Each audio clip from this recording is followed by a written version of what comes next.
What's up, guys? It's past time to repot this pygmy date, clearly.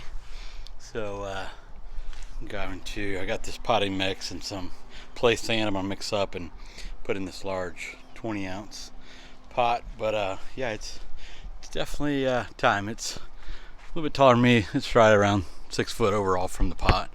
But yeah, we'll get it potted up and come back and show it. But yeah, I'm just going to use this organic potting mix right here, along with just a little bit, probably a third or just a little less of sand, and get it repotted up.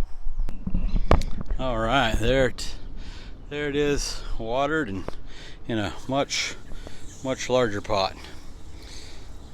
So the tray on the bottom, I always put my pygmy dates in a pot with a water tray, because they can just live in the water. I mean, there's never going to be enough water for a pygmy, so I've never had any problems just leaving the water tray full in the heat of summers here. So I know there's a guy in New York that has his pygmy planted, and I really want to, and I may wind up doing it here. I mean, we are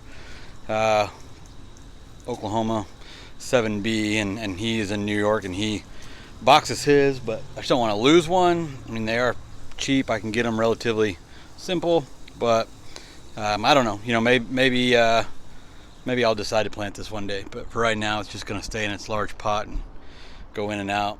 But yeah, just update on the pygmy repotted with some organic soil and play sand, and in a much larger pot.